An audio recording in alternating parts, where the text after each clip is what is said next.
Hi, and welcome to the video. Today, we will deal with a very important issue that most artists face, and that is procrastination.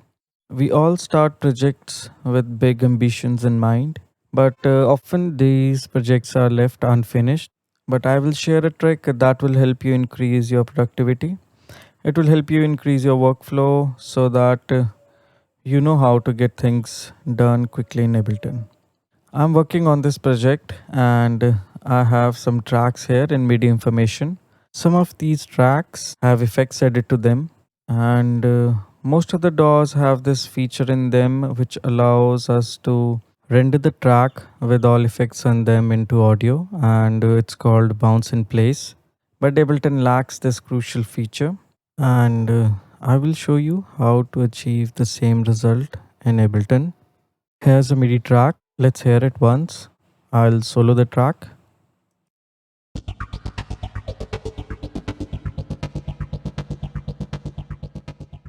Here's a wavetable track with all the effects, and I want to turn it into audio with the effects attached to it.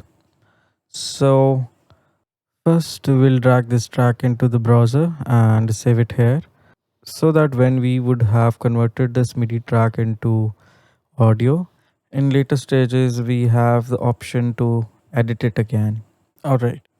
As you can see, this wavetable track is saved here in current project.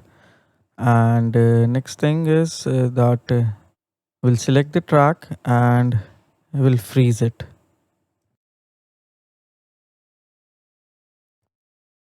So now the track is freezed, as you can see.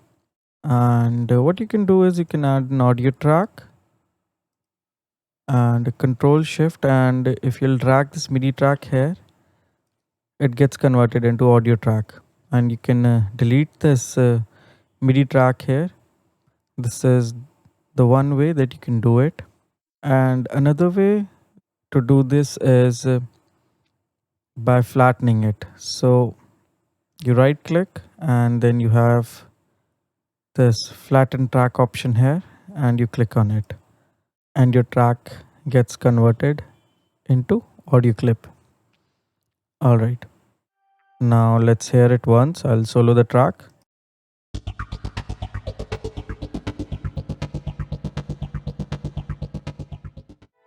As you can hear, this track is converted into audio with all the effects on it. And in the starting, we saved this wavetable track and MIDI information here. And let's just say, like in later stages, you want to make changes to the instrument. You can simply drag this track back here, and you get your MIDI information and you can edit it. All right. So now you can play around with this audio track, and you can change the pitch here, right?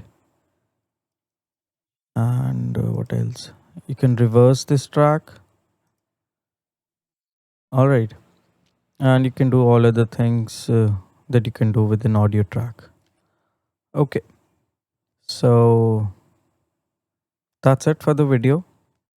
And I hope you will like this technique and use it to make your workflow better and to make better decisions. Do subscribe to the channel if you want to learn more such techniques to make your audio production better. And let me know if you have any questions or suggestions down in the comments. And thank you for watching. Till then, cheers and take care.